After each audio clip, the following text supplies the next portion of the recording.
श्रीपार्वत्युवाच देवदेव महादेवा शङ्करप्राणवल्लभा कञ्च श्रोतुमिच्छामि बालया वद मे प्रभो। श्रीमहेश्वर उवाच श्रीबाला कवचं देवी महाप्राणाधिकं परं वक्ष्यामि सावधानात्वं शृणुष्वावहिता प्रिये। अस्य श्रीबालकवचस्तोत्रमहामन्त्रस्य श्रीदक्षिणामूर्तिऋषिः पङ्क्तिच्छन्दबाला त्रिपुरसुन्दरी देवता। ऐं बीजं सौः शक्तिः क्लीं कीलकं श्रीबाला त्रिपुरसुन्दरी प्रसादसिद्ध्यर्थे जपे विनियोगः। ध्यानम् अरुणकिरणजालै रञ्चिताशावकाश विधृतजपपठीक पुस्तकाभीतिहस्ता इतरकरवराढ्या पुल्लकल्हारसंस्था निवसतु हृदि बाला नित्यकल्याणशीला। ऐं वाग्भवः पातु शीर्षे क्लीं कामराजस्तदा हृदि। सौः शक्तिबीजं मां पातु नाभे गुह्ये च पादयोः। ऐं क्लीं सौः वदने पातु बाला मां सर्वसिद्धये। ह्रैं श्रीं ह्लीं सौं पातु स्कन्दे भैरवी कण्ठदेशतः। सुन्दरी नाभिदेशे व्याचर्चे कामकला सदा भ्रूनासयोरन्तराळे महात्रिपुरसुन्दरी। ललाटे सुभगा पातु भगा मां कण्ठदेशतः। भगोदयातु हृदये उदरे भगसर्पिणी।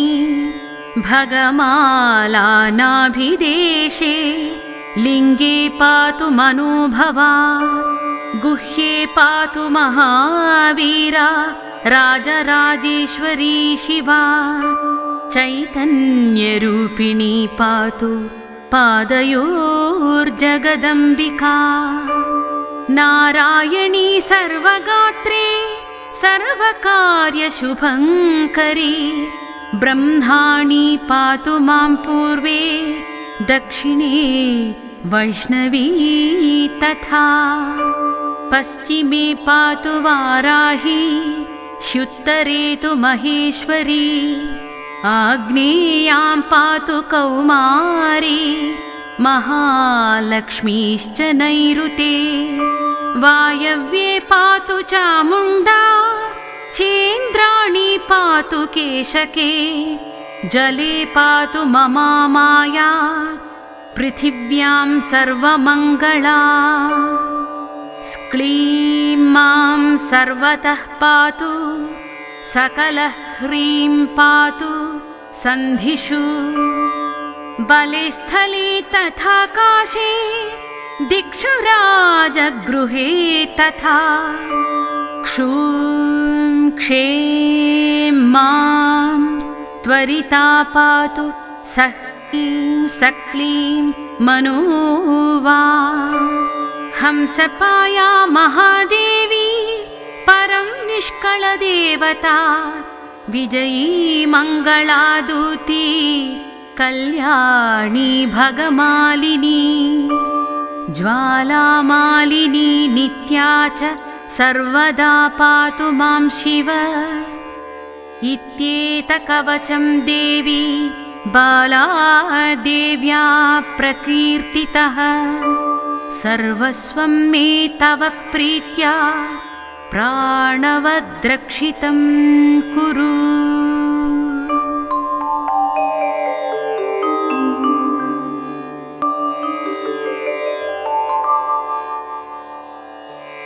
श्रीपार्वत्युवाच देवदेव महादेवा शङ्करप्राणवल्लभा कञ्च श्रोतुमिच्छामि बालया वद मे प्रभो। श्रीमहेश्वर उवाच श्रीबाला कवचं देवी महाप्राणाधिकं परं वक्ष्यामि सावधानात्वं शृणुष्वावहिता प्रिये। अस्य श्रीबालकवचस्तोत्रमहामन्त्रस्य श्रीदक्षिणामूर्तिऋषिः पङ्क्तिच्छन्दबाला त्रिपुरसुन्दरी देवता। ऐं बीजं सौः शक्तिः क्लीं कीलकं श्रीबाला त्रिपुरसुन्दरी प्रसादसिद्ध्यर्थे जपे विनियोगः। ध्यानम् अरुणकिरणजालैरञ्चिताशावकाश विधृतजपपठीक पुस्तकाभीतिहस्ता इतरकरवराढ्या पुल्लकल्हारसंस्था निवसतु हृदि बाला नित्यकल्याणशीला। ऐं वाग्भवः पातु शीर्षे क्लीं कामराजस्तदा हृदि। सौः शक्तिबीजं मां पातु नाभे गुह्ये च पादयोः। ऐं क्लीं सौः वदने पातु बाला मां सर्वसिद्धये। ह्रैं श्रीं ह्लीं सौं पातु स्कन्दे भैरवी कण्ठदेशतः। सुन्दरी नाभिदेशे व्याचर्चे कामकला सदा भ्रूनासयोरन्तराळे महात्रिपुरसुन्दरी। ललाटे सुभगा पातु भगा मां कण्ठदेशतः। भगोदयातु हृदये उदरे भगसर्पिणी। भगमाला नाभिदेशे लिङ्गे पातु मनोभवा। गुह्ये पातु महावीरा राजराजेश्वरी शिवा। चैतन्यरूपिणी पातु पादयोर्जगदम्बिका। नारायणी सर्वगात्रे सर्वकार्यशुभङ्करी। ब्रह्माणी पातु मां पूर्वे दक्षिणे वैष्णवी तथा। पश्चिमे पातु वाराही ह्युत्तरे तु महेश्वरी। आग्नेयां पातु कौमारी महालक्ष्मीश्च नैऋते। वायव्ये पातु चामुण्डा चेन्द्राणी पातु केशके। जले पातु ममा माया पृथिव्यां सर्वमङ्गला। क्लीं मां सर्वतः पातु सकलः ह्रीं पातु सन्धिषु। बले स्थले तथाकाशे दिक्षु राजगृहे तथा। क्षूं क्षें मां त्वरिता पातु सह्रीं सक्लीं मनोवा। हंसपाया महादेवी परं निष्कळदेवता। विजयी मङ्गलादूती कल्याणी भगमालिनी। ज्वालामालिनी नित्या च सर्वदा पातु मां शिव। इत्येतकवचं देवी बाला देव्या प्रकीर्तितः। सर्वस्वं मे तव प्रीत्या प्राणवद्रक्षितं कुरु।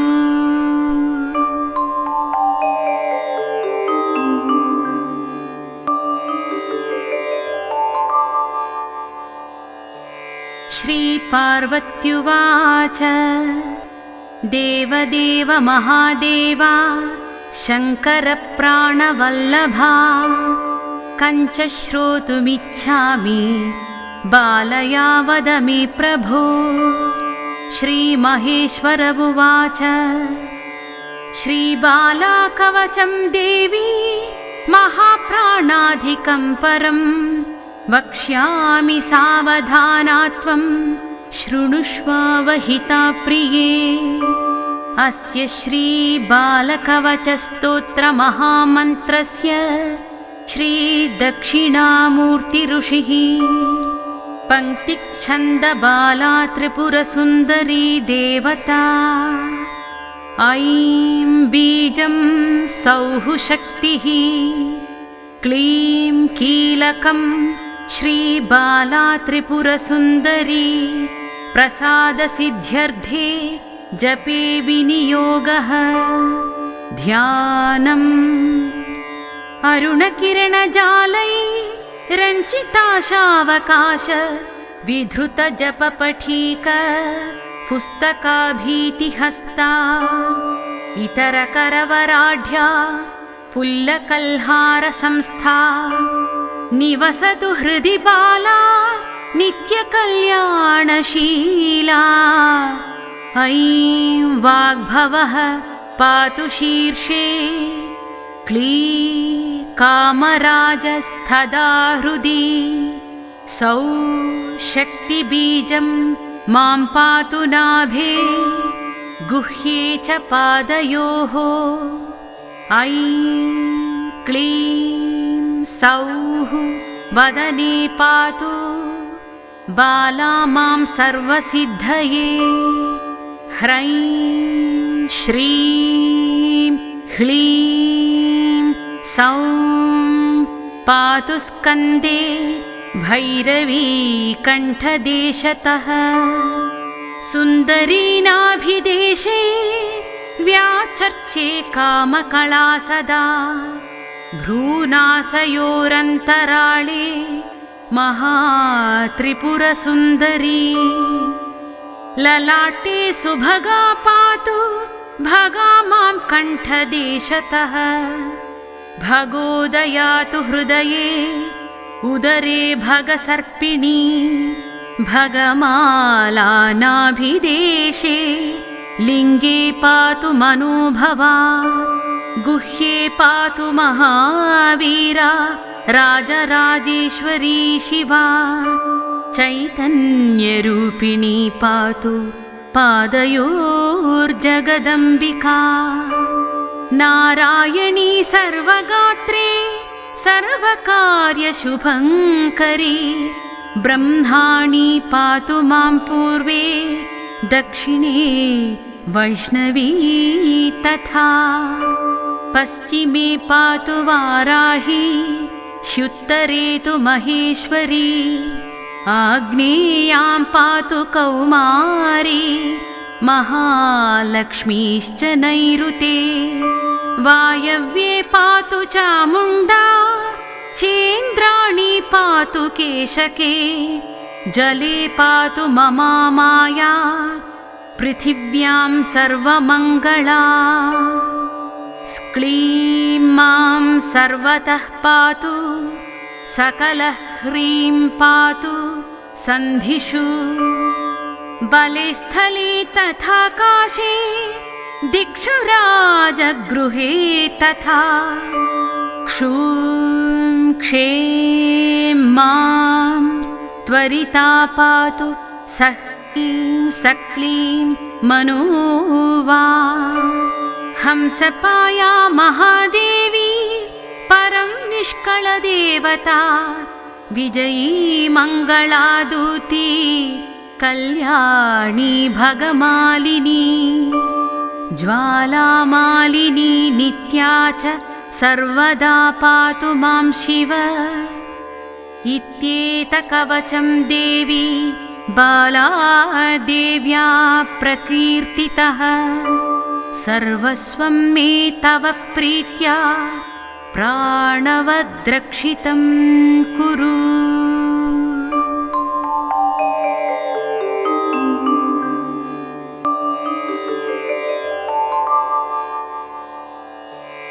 श्रीपार्वत्युवाच देवदेव महादेवा शङ्करप्राणवल्लभा कञ्च श्रोतुमिच्छामि बालया वद मे प्रभो। श्रीमहेश्वर उवाच श्रीबाला कवचं देवी महाप्राणाधिकं परं वक्ष्यामि सावधानात्वं शृणुष्वावहिता प्रिये। अस्य श्रीबालकवचस्तोत्रमहामन्त्रस्य श्रीदक्षिणामूर्तिऋषिः पङ्क्तिच्छन्दबाला त्रिपुरसुन्दरी देवता। ऐं बीजं सौः शक्तिः क्लीं कीलकं श्रीबाला त्रिपुरसुन्दरी प्रसादसिद्ध्यर्थे जपे विनियोगः।